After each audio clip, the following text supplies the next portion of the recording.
Got it. There we go. Recording. Thank you. Thank you everyone for joining us again for the 9th of these webinars. We've been doing this for a long time. Today is not August 4th. My apologies for that. But we have a lot of slides to go through. And as fair warning, we want to make sure, especially as we have new attendees to these webinars, as we approach some of the larger and later project areas, we want to make sure that we are going to be as detailed as we can be and explain a lot of things that have come up over the last several weeks. You can expect to hear a little bit more talking from me, and that might eat into our Q&A time. I'm going to ask that our panelists just be patient with us and go ahead and let us go a little bit long, so that we can still get questions in at the same time that we make sure that we provide as much clarity as we can. Mike, I don't think Steve has joined as a panelist yet. Yeah, I promoted him. Hopefully he comes back on soon. I did not change my agenda slide. I'm so sorry, everybody. This is not actually the agenda, but we are going to talk about a lot of these things, and we're going to discuss a few other important things. As always, throughout today's webinar, please use the Q&A function of Zoom to ask questions. After our presentation, we will open up to a question and answer period. Our only caveats, we would like, try not to ask questions that are just super specific to your parcel. Those you are always welcome to reach out to us, baao@albemarle.org, to ask questions about individual cases. If you want to ask about your neighborhood, even about your street, feel free to ask the question. And any generalizable questions, feel free to ask. Introductions. As always, we've got my boss, Director of Broadband Accessibility and Affordability Office, Mike Culp, on the line. We also today have Steve Brewer from Lumen, who's Director of State and Local Government Affairs. Heather Lee should be joining us at some point from Public Policy and Implementation. Dolores Carroll, Director of Regulatory Policy, and Nancy Devaney, Field Marketing Manager. Nancy is our linchpin when it comes to explaining the process. So if anybody has process questions, pay attention when Nancy's talking and doing her slides, because that's going to be where you're going to get a lot of those answers. So what are we doing here? We are part of the Virginia Telecommunications Initiative, which is a program run out of DHCD, the Virginia Department of Housing and Community Development, in partnership with the Albemarle Broadband Authority and Lumen, who is operating in this case under Quantum. We are the Broadband Accessibility and Affordability Office. We administer the Albemarle Broadband Authority, which is a public body. So basically, we're the staff. We're the staff work for that body and for all of its projects, including this project here, a public-private partnership.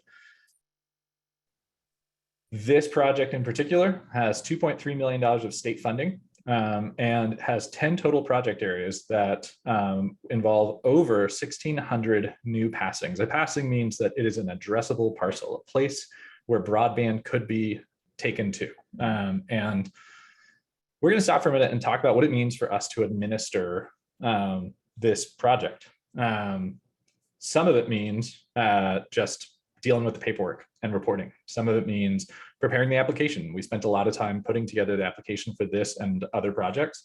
And a lot of it means being a liaison between the public and the private partner. The public is you all, everybody on this call, everybody that's affected by this, either indirectly or directly, and anybody that just wants more information. You guys are the public, and part of our role is to be responsive to the questions and the concerns and the thoughts that you guys bring up, and make sure to share them appropriately with our private partner. That can sound stifling. It can sound frustrating. And so I will say, we wish that there was a better solution. But the reality is there are 1,600 households involved in this project. And where some people might want us to just provide a list of all the contacts at Lumen who anybody can reach out to, and have that be our means of liaising, that would just result in a lot of people who are trying to do project-wide work, fielding calls and questions about things that don't necessarily pertain to their scope. It would mean that people would need to know how to answer all of the questions rather than just how to do their specific job. So as much as it might frustrate, if you reach out to us, BAAO@albemarle.org, we want you to ask questions. We want you to reach out and ask and tell us what is on your mind and what you're thinking about, what your concerns are. If you ask us for just a contact, we're not going to provide it. Yeah, there are lots of opportunities for us to pass your questions on to the right people and then try our best to get answers back to you. There are also opportunities for us to have open meetings like this, but also to have more private meetings where we put together a meeting with ourselves and somebody from Lumen to answer very, very specific questions or concerns. But it doesn't do us any favors to just share a contact list, especially when it comes to field operators who might not have big picture, or to big picture operators who might not know what specifics are actually happening on the ground. But that's not because of neglect, it's because that's not their role. They have to maintain the big picture and the field operators maintain the small picture. So those are the sorts of, if you reach out to me and you say, I would like a contact to ask this question to, I will say, no, I am that contact. And you can trust that we're going to do our best to get you an answer. The other types of questions. Just to reiterate a little bit on that, it's, DHCD expects us, Jason, myself, and I want to introduce Tommy Garland, who is a local like Jason and me, who have on the ground knowledge of the county. So we really appreciate people going through BAAO@albemarle.org. We're committed from a customer service perspective to respond to your requests as soon as we can, and we'll keep you informed as they're escalated with our partners at CenturyLink. So please understand that we're doing our best to answer all of the questions, concerns, and in cases where there has to be a site visit, Tommy is available to come out and look at certain situations and give us an assessment. So we're doing everything we can from the county side to make sure your concerns and questions are being directed at the right location with CenturyLink Lumen. It just helps that we have a central location for all of those requests and emails, phone calls that come to either Jason or myself. So appreciate that, Jason. Thanks for putting it forward the way that you did.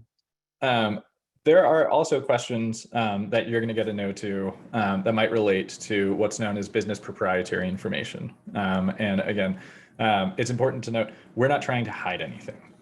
There are limitations, legislative limitations, so state law that allows businesses to designate certain things as proprietary. I don't have any authority. Mike doesn't have any authority. None of us have any authority in Albemarle County to violate that proprietariness. So for one thing, I don't have access to any of that information. That doesn't get shared with us because it isn't relevant to the administration of this project to know exactly what piece of equipment is out there and where it is. We are privy to timelines and concepts of when the work is going to be completed, but that doesn't mean that we have all of the detailed breakdowns of exactly what piece is going in and exactly what location. And while we will do our best to share any questions that you have with our private partner, Lumen, they don't have any obligation, nor do they necessarily have any benefit in sharing that type of information with you all. Again, this isn't an effort to hide anything, but providing additional detail into the infrastructure doesn't actually make your install more likely or better. It is information that they have chosen to keep proprietary, and so that is their right. And so if you email us and you say, I would like to know what the pieces of equipment in my neighborhood are, where they are, and how much of it there is, we are going to say no, and we will share your request with Lumen so that they have an opportunity to make their determination of violating their own proprietary information. But it isn't a likely thing that they're going to share. The last thing that I wanted to cover actually came up from Mr. Lemon's question in the chat, and that is whether we can add neighborhoods or locations that aren't included in this project into this project. And I will go ahead and say two things. One, I wasn't here when this project was put together. I came on last year after the point at which Lumen, the Broadband Authority, and Mike had scoped out what the project was going to be. And there was also a trimming of the original project as a result of a federal grant that took precedent over this state grant. So I don't know exactly why one neighborhood or one street isn't included. Based on lots of available data, we can make some educated guesses.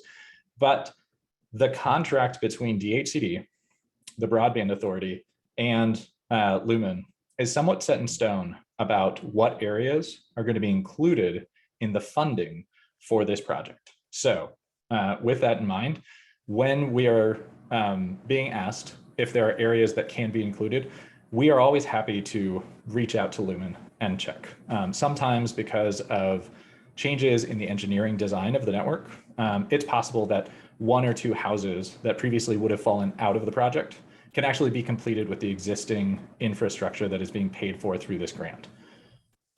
When it's a larger neighborhood or an entire street, oftentimes we can't violate the contract, and we can't just decide that that section will be included because the state hasn't actually granted funding for that portion. There is nothing that stops Lumen from making business decisions in the future to cover areas that did not get covered by this project. Again, that is something that is proprietary information to them. And if they want to make those plans, they are welcome to. And at a date that is appropriate and designated by them, they can share those plans. However, if you have a request, if you don't know that you're in an area, if you know that you're not in the area, and you just want to ask the question, why are we not included? Again, we're happy to answer the question insofar as it is not part of the DHCD agreement. It is not part of the award for VATI 21. We are also happy to connect you and pass on your concerns and your questions to Lumen. So that way, if there's an engineering solution that can accommodate a part or the whole of your request, then they're going to be the ones that are going to get back to us and say yay or nay, and we will pass that information on to you all. That was a lot. If there are specific questions to what we just discussed, if you have specific concerns about any of the things that we just discussed, I would ask that you would focus those questions in emails to us at baao@albemarle.org. We want to try to focus as much as we can over the next 40 minutes that we have left on this project. So any additional questions, again, please feel free to email us. Yeah. So our next topic is Milton Hills. Milton Hills area is now hopefully going to be powered. There was a piece of equipment that was installed. Lumen made us aware last month that they were awaiting power, and they made us aware last week of the timeline for that power. Everybody that we have on our list should have received an email from me saying that the Milton Hills area had been delayed till August 31st as a result of the delay in getting power to a piece of equipment.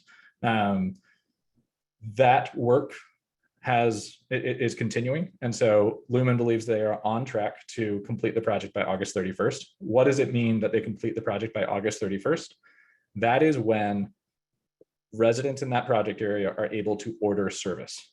Anybody that is interested from the Milton Hills area, feel free to go to q.com.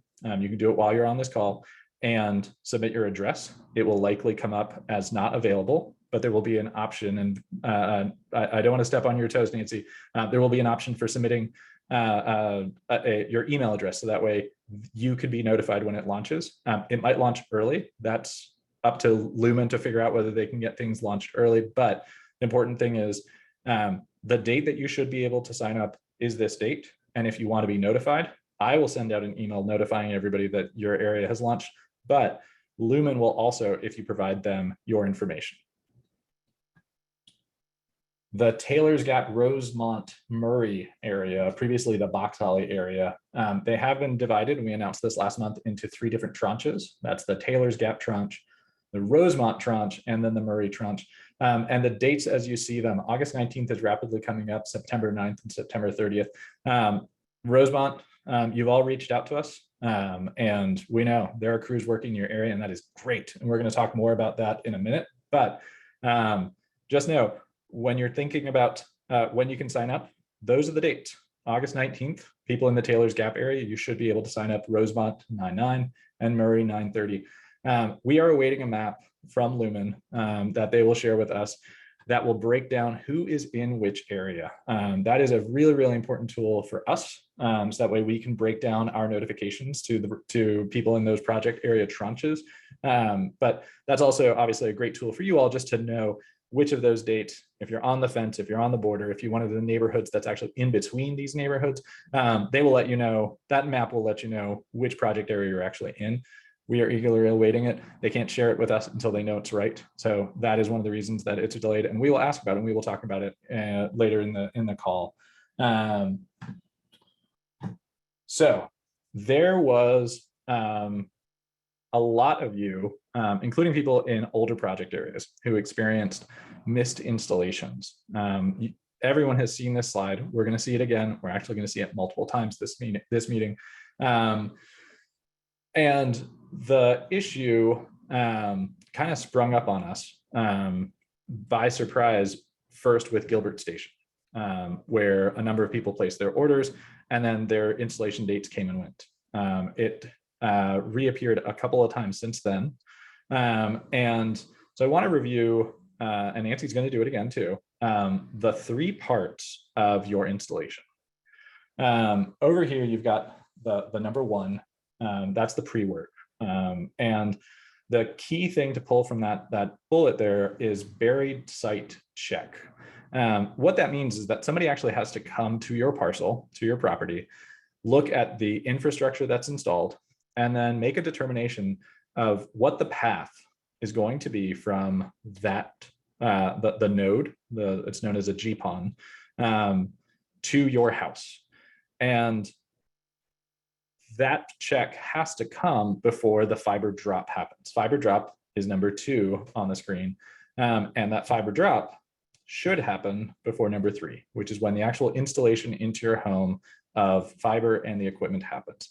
All of those things can be spaced out and should be spaced out by a number of days. They shouldn't happen all at once. And what Lumen discovered is that they had a problem in their backend system where an indicator, so just imagine like a little light that should have been on, indicating that all of your orders required a buried site check, that wasn't actually happening. They have committed, and we'll discuss this further, they've committed to resolving that by manually setting it to on for every single order in these project areas. So somebody's actually going to go into their database, switch it to on, so that way the appropriate notifications for all of their engineering and technical staff actually happen, and somebody shows up at your property to do a buried site check, to schedule the fiber drop, and to meet your installation deadline, your installation date based on those things. The fact that the buried site check indicator was set to off inadvertently, and the fact that those buried site checks never happened, led to no fiber installation and led to an installation appointment that either would get missed or would involve somebody coming to the property and saying, I'm sorry, I can't install your service because there's no fiber here. Again, they have committed to resolving this in a manual way by just setting everybody's indicator to on. There we go. In total, there were 21 residents from earlier project areas. So these are project areas that precede Advanced Mills that were included likely in this problem. The first area that we discovered this in, like I said, was Gilbert Station, but it actually predated, the problem actually predated Gilbert Station. Lumen will manually set the buried site check indicator for all future project areas. So anybody in a future project area, you shouldn't worry, because every single one of your orders, somebody's actually going to go into their system and set it to on. And this remedy should prevent this problem from recurring. So while we're going to be vigilant and on the lookout for any installation issues that come up as other project areas launch, this should be resolved for all future project areas. And I'm going to return to this slide again. I didn't go back, I actually went forward because there are there's an arrow right below number 1 that all of you in the rural area, which is almost everybody in this project, are concerned about, and that's utility locates. So we're going to spend a few minutes talking about that. We're borrowing just some random person's property here to just do an example of what it looks like to do a fiber installation. You see these roads that pass in front of this house here. These roads are the path along which the fiber infrastructure to serve all of the project area will be passing. Some of these are going to be very thick bundles of conduit. Some of them might be smaller bundles of conduit that are just providing enough fiber to serve individual houses along that road. Others are actually passing a much larger portion. The little diamond that's on the screen now is an example of where you might locate what is known as a GPON. Like I said, a GPON is basically the node. It's the box where all that fiber that's in the street is heading to. So that way it can then be divided and serve a number of houses. So the way that they locate those GPONs, it's going to be strategic to make sure that that GPON is going to serve the most number of houses that it can, while still maintaining the level of service that is promised. That box, it might be along the road. It might be set back really far along somebody's property in an easement that is previously there for telecommunications infrastructure, for power infrastructure. It might even be along the side of a back road or in between other people's properties. In this case, for this example, I chose a spot that is on the edge of one property and thus on the edge of a neighboring property. From that node, when you do the fiber drop, so when you're actually stringing the fiber from the node to the house, you might backtrack a little bit. You won't necessarily go along the road. So that you can imagine the fiber coming in from the right side of the screen all the way up and around to feed that box. You won't necessarily go along the road because that's probably not going to be the shortest distance.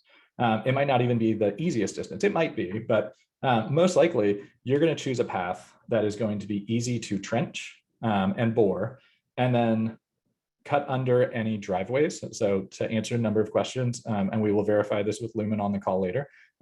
Typically, you don't cut through a driveway, you go under it. You might go under a driveway and go to a location along the house that is convenient and accessible. So it has to be accessible to the technicians. So if you wanted your ONT, your fiber, to actually be installed on the third floor bedroom on the backside of a cliff, they'll probably say no, but they're going to find a convenient location. It might be where your existing copper infrastructure is coming in. It might not be.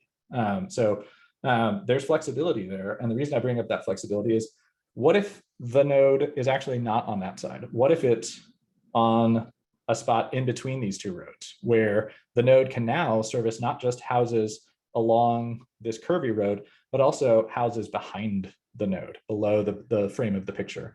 In that case, you might have a run that actually has to bore under a street, not just a driveway, but it's actually boring under a street and coming across through the property line up and in.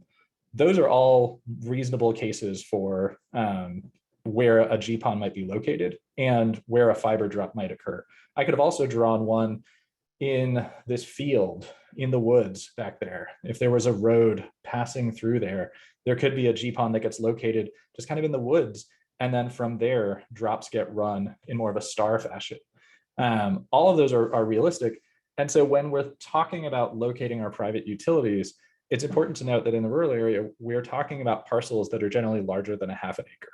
So you might have 5 or 6 acres, and you don't want to order a utility locate that's going to cover your entire acreage.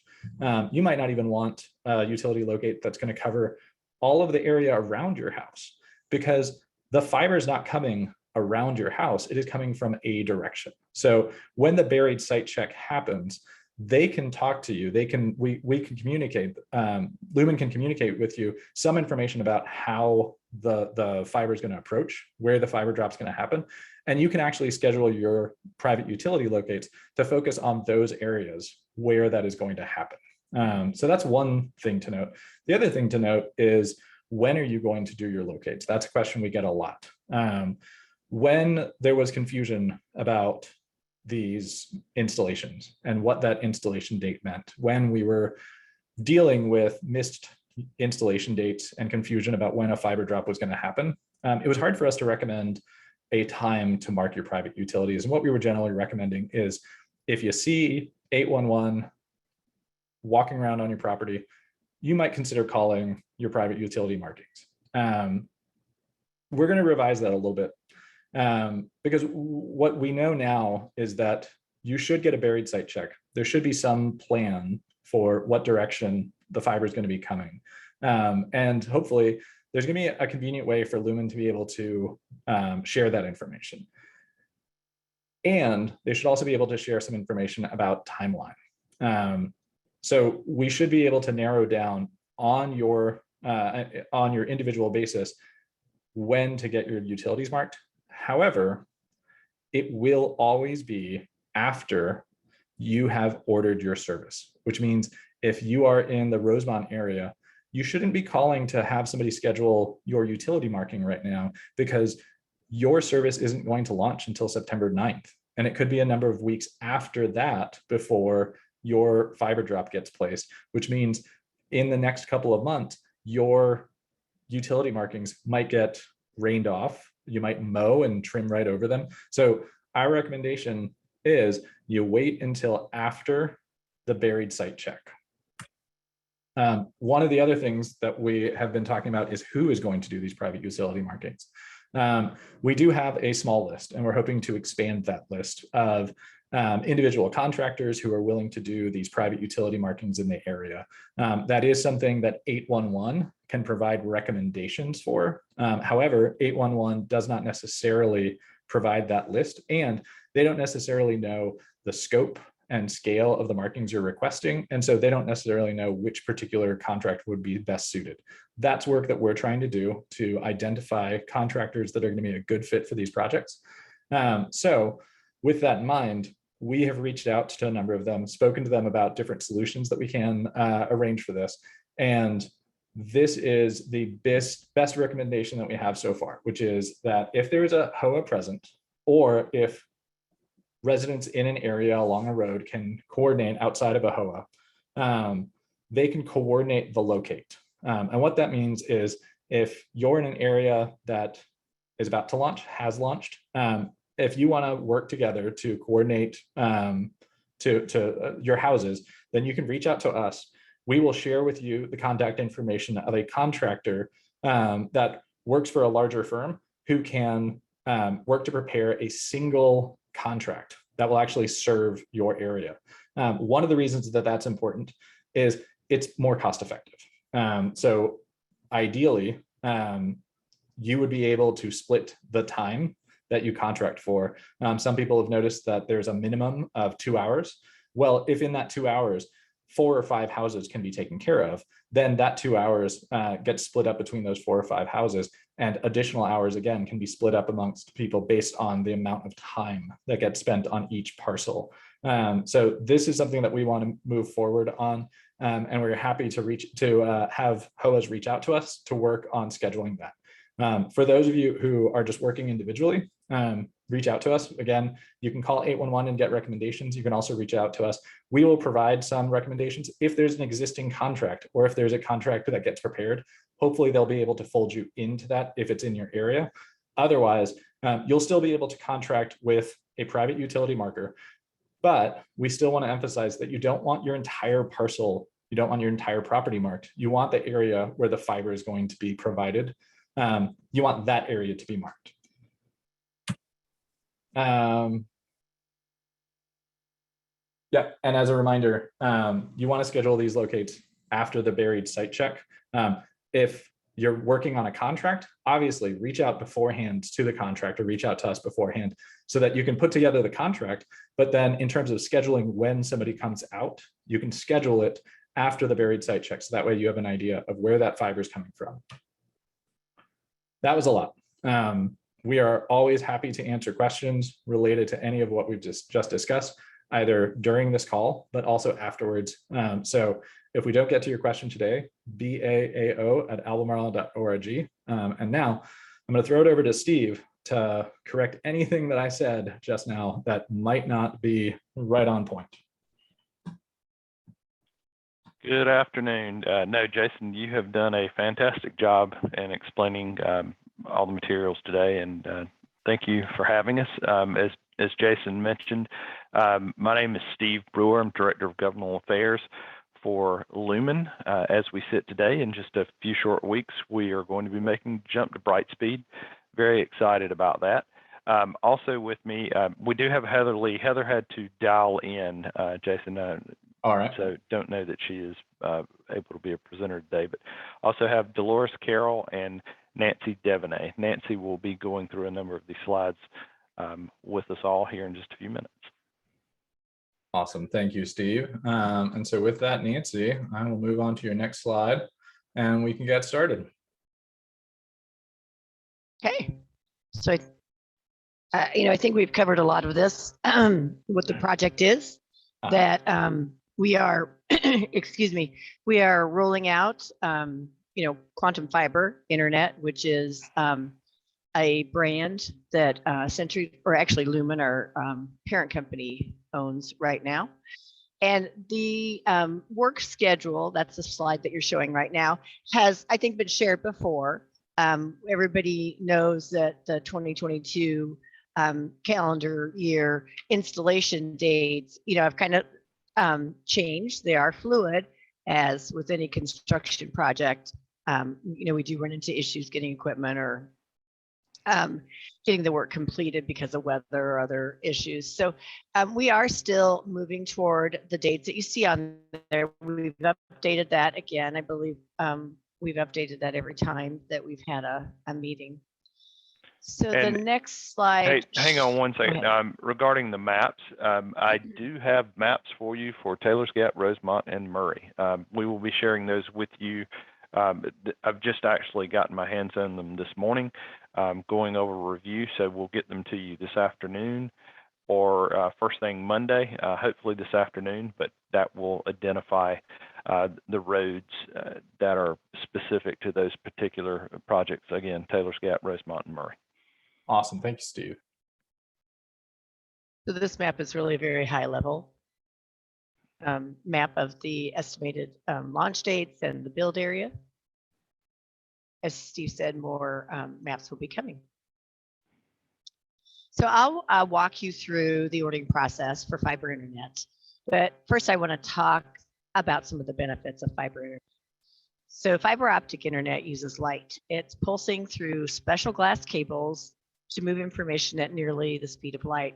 It's an ultra-fast broadband connection with enough speed to handle all your devices simultaneously. Or power even your small business software with minimal solution with slowdowns. Many households today, when you think about it, have a lot of connected devices. You have mobile phones, tablets, gaming devices, TVs, even your refrigerator can now be connected to your internet. And Quantum Fiber Internet really allows you to connect all those devices. So you can play games, stream shows, chat online. There's no data caps, no contracts or bundling. So you get the benefit of the fiber with that reliable, scalable internet connection. So if you have service today in this area, in the Grant area, then you're under the CenturyLink brand. Quantum Fiber is our latest new product using new generation systems for fiber ordering. And it's an inventory system along with a new digital platform. It's all under the Lumen umbrella of products. And Quantum Fiber offers really a fully digital online experience. And when you place your order, you don't need to call an 800 number. You simply go to q.com. Excuse me. We're installing the fiber optic cables to the homes now, as you know, in the Grant area. We complete the construction and we've kind of rolled out in a phased approach, which you've heard the terminology tranche. So we don't turn up all households at the same time. We break it into smaller groups or tranches, and then you'll be notified when your home is ready to order fiber internet. If your home address isn't quite ready, you can still enter your name to be notified, and I'll show you that in a few more slides. Quantum Fiber is a prepay platform. So you'll need an email address and a credit card to place your order. And as we talked about earlier, because this is a fiber-based internet, you're going to need that fiber drop. So initially your order will be given that 10 business due date, because we have that buried service check indicator on the account, because you don't have fiber today. So every household that gets new fiber internet needs to have a new drop. The fiber internet requires a technician then to come to your house. And we also require someone 18 years of age or older be home at the time of the installation. Okay, next slide. Are there any questions about that so far? We'll do Q&A at the end. Yeah. Okay, all right. So when you get started, you will, again, just go to q.com. When you get to q.com, you can see in the upper right-hand corner there, or even in the lower bottom corner, you can check availability. So you want to go to that site, click on that. This is the next site that you'll see. So originally you'll put in your address. It is preloaded with addresses. So as soon as you start typing, it should start coming up with the address. And by the time you finish entering, your town, it should have a match. And then you select check availability at the bottom of the page and go to the next page. This tells you that, hey, you qualify for ultra fast internet speeds. Here you just select whether you want 200 meg, 940 meg, and then again, you select continue and go to the next slide. Here's where you will select the modem. So we offer a modem. You can also choose your own modem, and I'll talk a little bit later about how you can see compatible equipment. You'll find that at our website. So in this case, if you select the modem that is $0, you highlight that box and then select continue, and we'll go to the next slide. And then it's going to check your address. So you'll get a slide that shows that we're checking for your availability. Next slide. So here is the slide. It's a pretty simple process. This slide right here will give you the next available due date for your address. So you can change it. If you click on that calendar, you can move that date out farther. You can't move it in sooner because this is the first available or next available. But you can move, if that first date that comes up isn't convenient for you, you can click on that calendar and look for another date. You want to fill out here your email address and your phone number. Review all the available information. There's some boxes there that you'll want to review, and you'll have to check that you agree with the terms and conditions, and then you'll be able to select continue and go to the next slide. And here's another chance for you to review your order, prior to going any further. So in this particular case, we've ordered 940 meg. You have an opportunity to look at the monthly amounts. We indicated that the modem was no charge, so that should show as 0. And then again, review your professional installation date and time. If you notice, under the review your order box, there's several different little icons, information under each of those regarding rate changes, billing information. You'll want to just scroll over each of those and they'll pop up. So they'll give you some more information, and then select continue and go to the next. This is where you'll enter your payment information. So everything, again, is prepaid on a credit card. So you'll enter, first of all, your account, how you want your account information to appear. If you are a business, then you'll use that third line where it says business name, so we know how you want your business name to appear. The next page then will take you to your payment information, which, so I don't have an example of that. That's where you'll put in your credit card information. This is the confirmation page then that you'll see. So it's a pretty simple process. This is just a reminder when the tech will arrive, and from here, you can go to the next page. You'll also get an email confirmation. So in your email, you should get something that looks something like this. It says, hey, we got your order, and this is to confirm that your installation has been scheduled. And the next slide.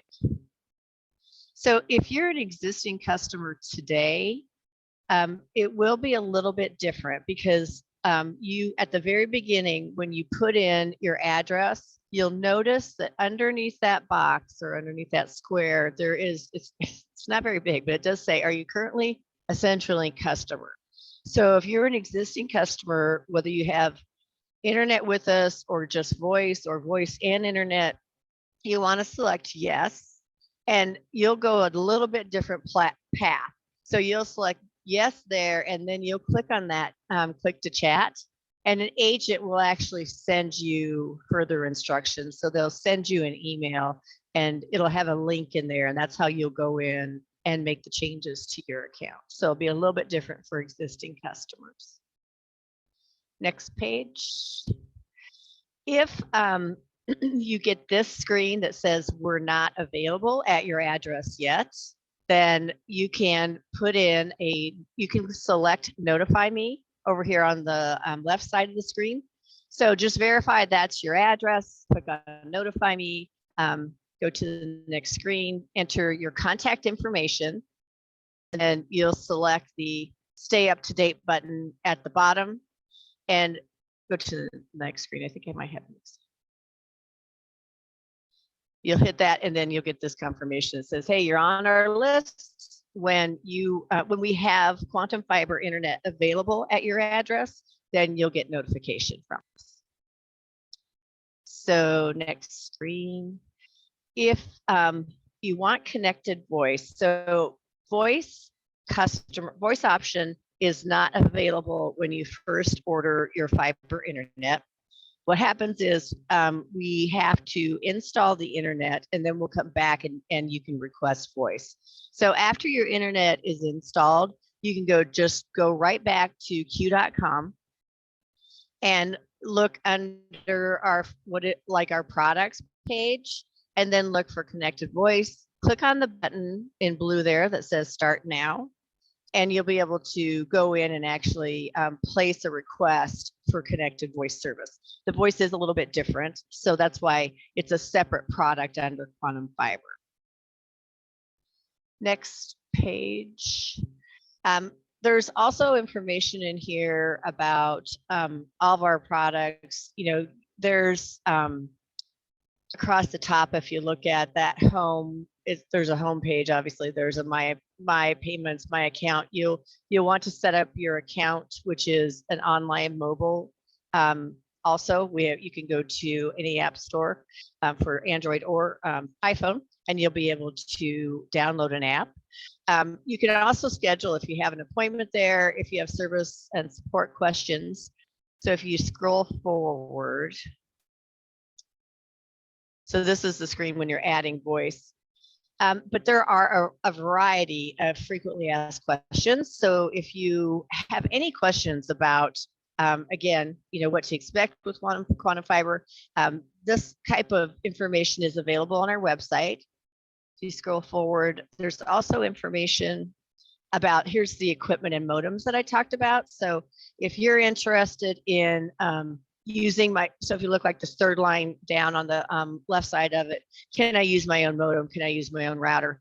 If you want information about equipment that is compatible on our network with fiber internet, this is where you could go and get some more information.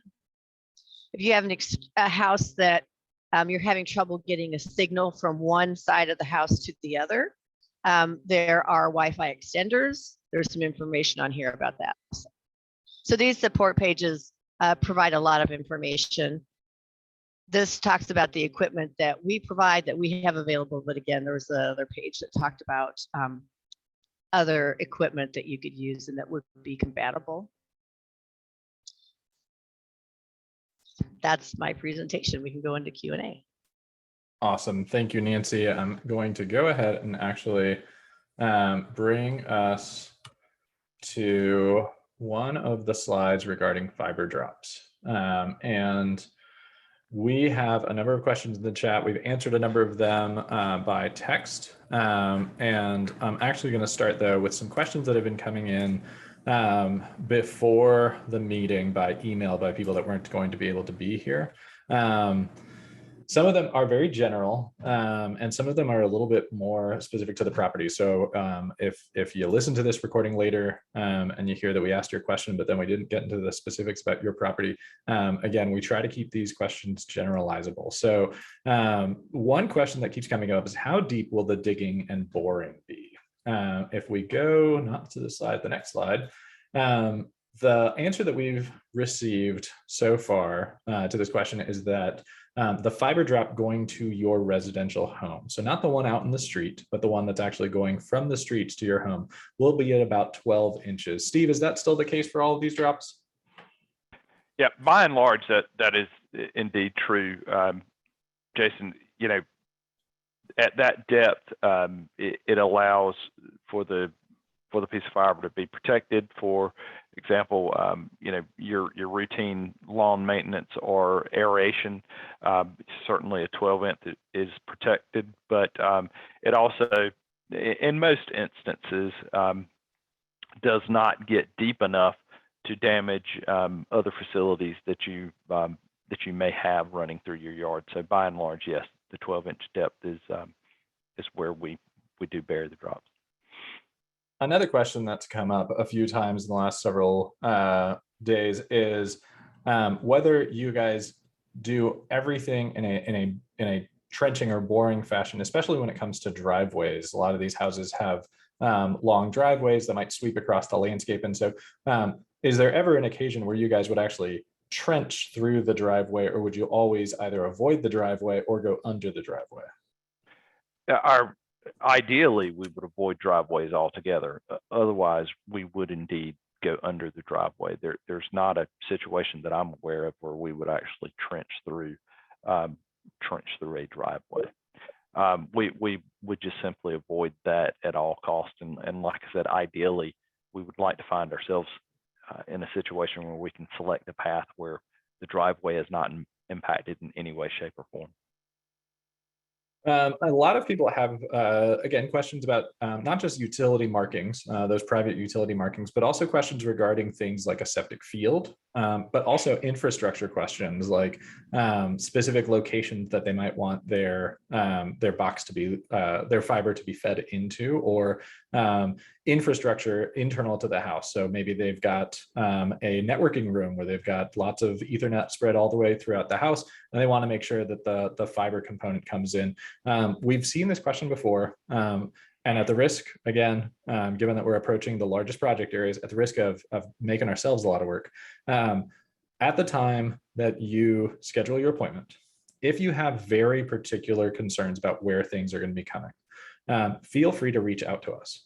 We're happy to communicate your concerns and connect with Lumen to make sure, and this is where those buried site checks come in, to make sure that when the buried site check happens, any very particular concerns that you have can be evaluated by the technician doing that buried site check. And those sorts of things can be accommodated. One question that came in, if you know that you're going to expand your septic field, do you reach out and let us know? Yes, absolutely. There are ways, obviously, for since that's not an area that's necessarily been marked as a public as a private utility, there are still ways to mark areas, and that includes, and we've mentioned this before, if you have a really nice bed of roses or something that is just in the ideal place for them to run this stuff, they're not going to just, you know, you don't have to worry about like them just running straight through your garden. Lumen's going to do its best to accommodate the terrain that they're passing through. Steve, is that on point? I agree with you 100%. And our technicians will work with you to the greatest extent possible when they come out to do these installs and do the check, certainly. And then a question that actually comes from the chat. Where to go? I've lost it. So when the buried site check happens, we have expressed in the past that that's not a meeting where the technician is necessarily going to come knock on your door, let you know what they're up to, and then give you a report, a running report of what they're going to find. And that's why it's important ahead of that meeting. So at the point where you've ordered your installation, you reach out to us to let us know that you have specific concerns. That's something that we can relay to Lumen, and that's something that they can hopefully accommodate. We're not going to make any promises about specific directions that the fiber might be coming from, because they have to accommodate everything related to how the network has been designed, but also where their infrastructure is. And we are also seeing a number of questions related to the runs. And for that, I will go back one slide.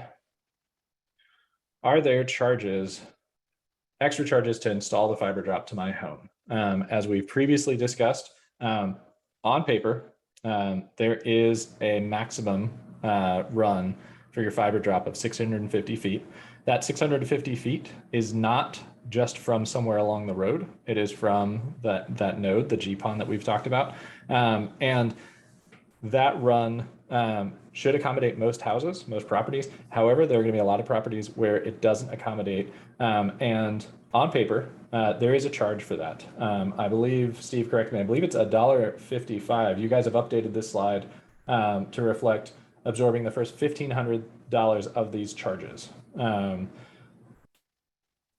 Are we at the point now, Steve, where residents that are beyond that $1,500 are going to see charges? Nancy, are you aware of any updates particular to this particular issue? I've not heard any changes as of late, but just want to ask you if you're aware of anything. The information on the screen is the most current. So we did update that, that new installations, construction charges may apply. We absorb the first $1,500. It's not very often that we go over 1,500. If it looks like it would exceed that, then you would be notified before any work starts. You can kind of review those charges. There's no obligation. But yeah, we would look at whether or not the total cost of the drop exceeds $1,500. And typically they do not. And that sort of indication, that's going to come after the buried service check, right? Correct. Okay. So that is up-to-date information for you all. So right now, you get up to $1,500, almost $2,000 that are included in the project. Above that, there's going to be some costs. Anybody who has concerns about this, please reach out to us. There are a number of different, there's actually a state program to help defray some of this cost. And we're happy to connect anybody with that assistance. And the other thing to consider, we've been working on this project for a long time. A lot of you out there, if you have already ordered service, Steve, can I get a confirmation on this? If you've already ordered service and you were not informed of these charges, is that a charge that is possible for anybody who has already ordered service in one of the prior project areas? So go ahead, Nancy. No, I was going to say, if you've ordered, and if this charge is going to apply, if there's going to be a charge for the homeowner, you would have been notified. Okay. I suspect we're going to get questions on that, so I'll offer that we will seek more clarification offline as we look ahead to those. We've covered all of the, we've covered all of those questions. So I'm going to move back to the Q&A. As always, if anybody has any questions, feel free to put in your answers in the Q&A box, which you can find if you just hover at the bottom or the top of your screen. hoping to get some updates for our neighborhood near Prophet Road and Stony Point. So we didn't spend much time talking about, in the preface, talking about the upcoming project areas. We know those to be still in the engineering and design phase. One of the products that's going to come of completing the engineering and design work is that they're going to have tranches for the Stony Point area broken out, as well as tranches for the Campbell and Cobb project areas. So when that work is completed, that'll be your next update. However, Steve, confirm with me, we don't have any expectations of delaying any of those project areas. That's correct. The project breakdown is currently underway. Hope to have that over to you in the very near future, but no, as we're currently situated, no expectations of delay, but we will certainly be providing you with the project breakdowns in the very near future, just as we recently did for the Taylor's Gap, Rosemont, and Murray. Yep. And then a question from Mr. Hogan regarding the schedule install date. So the scheduled install date is what is communicated to the resident. I'm backing up here so I can find the right slide, which is the slide we've seen several times. The scheduled install date. So this 2-hour appointment arrival installation date, that is going to be the date at which a technician should connect the fiber that has been run to your house to the equipment inside your house that will be necessary, and to install that equipment that will be necessary to activate your service. So you will be live at that point. That date is the one that is communicated, as Nancy showed you, in that email, and the one that you can help schedule. The buried site check is not one that's necessarily going to come with a notification ahead of time. If you have concerns about specific aspects of your property, reach out to us, baao@albemarle.org, and we will work to communicate those to Lumen, make sure that those can be accommodated. Another question about the website, and this is something to be on the lookout for. Mr. Hogan asks that notes that the existing customer box is awfully small, and wonders what happens if an existing customer, and that's customers in this case, that's your DSL service or your telephony service. If an existing customer doesn't click yes and just proceed. Steve or Nancy, do you want to grab that one? Typically, we will recognize that there is service already working there. So if you don't check it and you just go ahead and place an order for a new fiber, because that's what will happen if you don't check it. It's going to look like a new fiber account.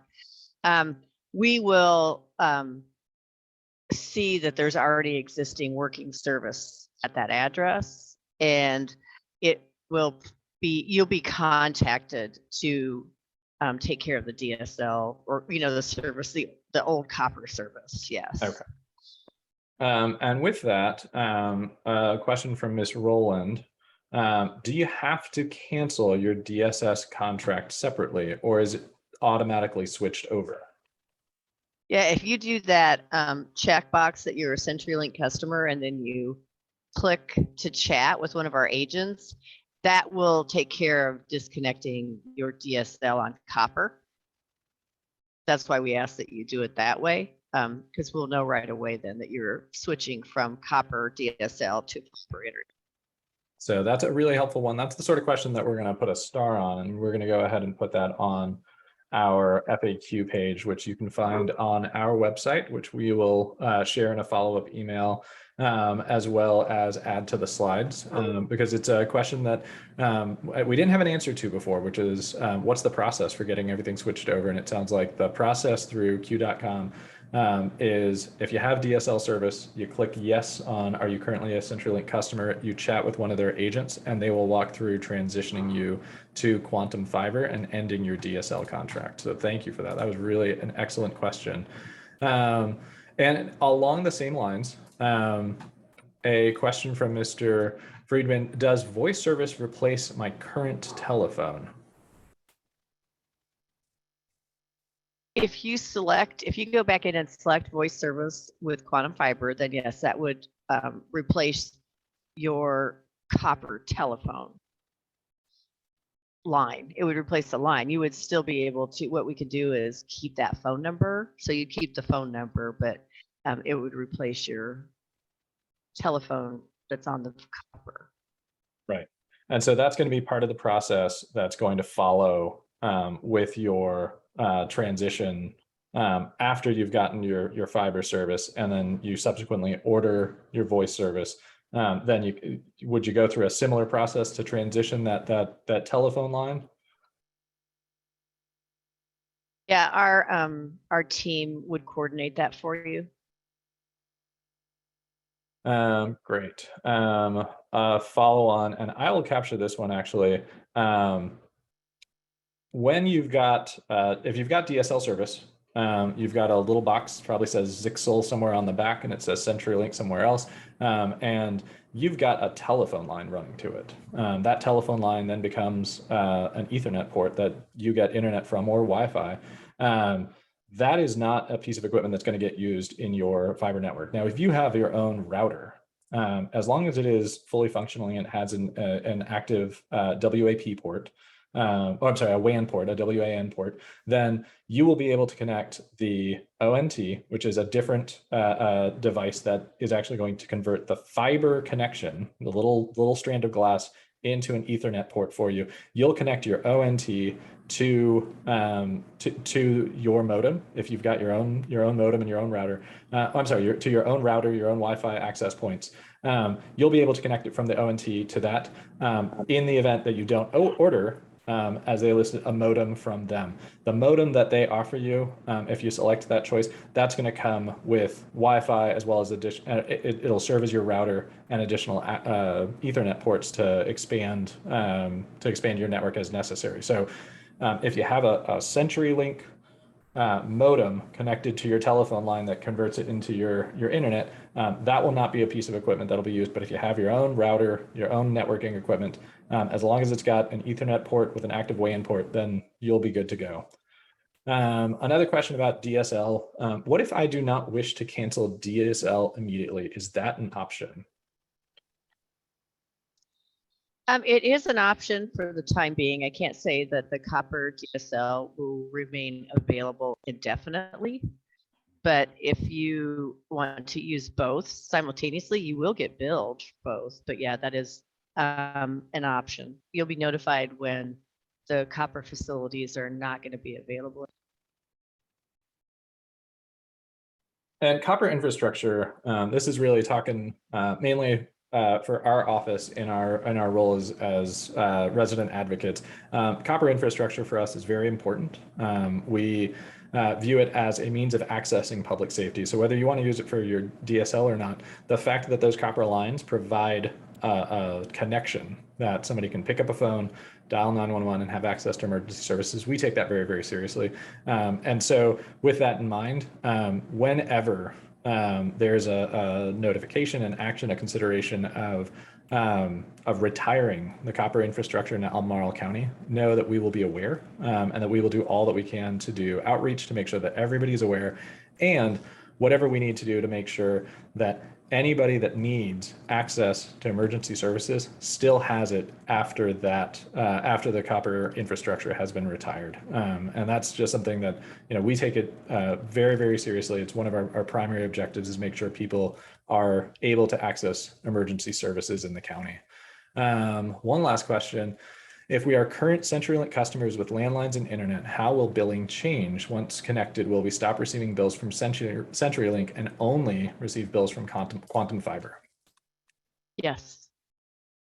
That was an easy one. Thank you. And in the not too distant future, you're actually going to see that transition over to Brightspeed. There you go. So the timing is everything here, but I think most are aware that that Lumen has agreed to sell assets in 20 states to an investment firm known as Apollo Global Management, and they will be taking over those facilities in just a few weeks, actually, and those facilities will ultimately be marketed as Brightspeed. It's not like you're going to flip a switch and see an immediate change everywhere, but just wanted to alert everyone that that is coming, and we're very excited about the move to Brightspeed. All of the individuals as part of our team that are on the call with you today will be making the jump to Brightspeed, and we will continue to be with you throughout this process. Yeah, I appreciate that, Steve. So we're a little over, but I wanted to offer one last chance for, I think, a sound question. And it's really an expression of concern that we schedule the install date prior to the buried site check happening. Steve, do you want to describe sort of the factors that go into that earliest, or Nancy, that earliest available installation date? Actually, with the buried site check now, Correct. can you guys hear? Okay, with the buried site check indicator now on the tranches that are rolling out, the due date's going to come up as that 10-day business day right here for the buried site check. So that actually will look a little bit different. You should see it right here as a 10-day date, which means that sometime in that 10-day period, obviously we're going to complete the site check and then we'll schedule with you. So you'll get another email confirmation. So it's very important to put a valid email address, because a lot of our communication will be through that email. The other way is after your account is established, if you go in and make sure you set up your account through our mobile app or online, a lot of communication with you comes through that. So I'm going to I want to make sure we've got some clarity here. So when we talk here about this initial due date will be for 10 business days out for buried site check to measure your fiber drop.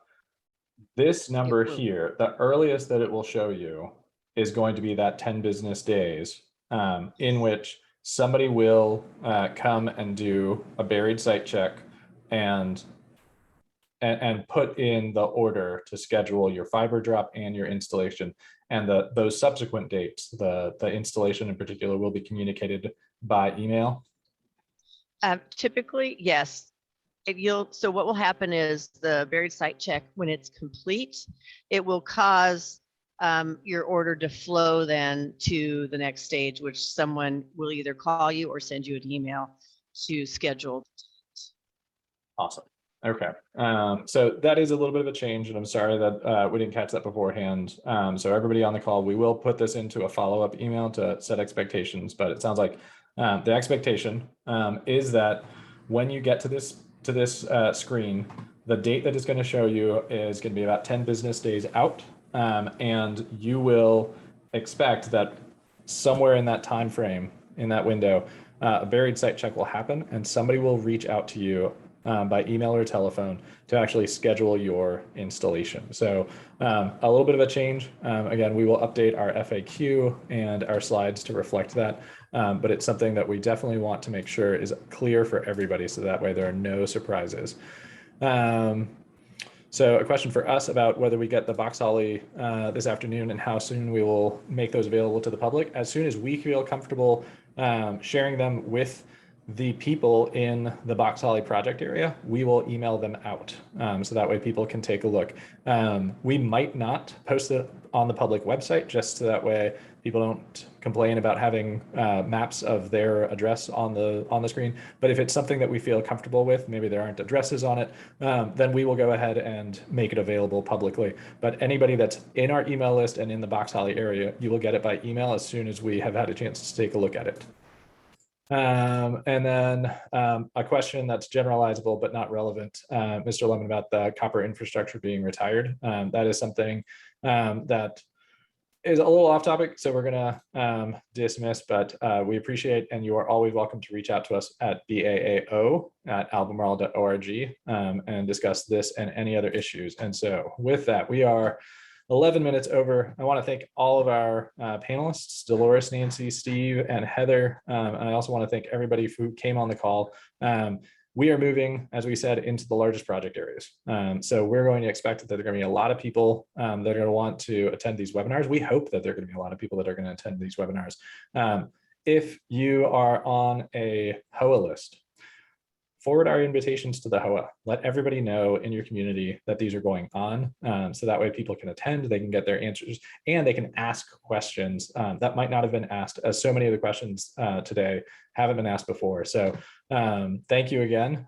Thank you to everybody on the panel. And with that, we will end our webinar. So everybody have a great day. Have a great weekend. Thank you. Great job, Jason. Thank you. Thanks, everybody.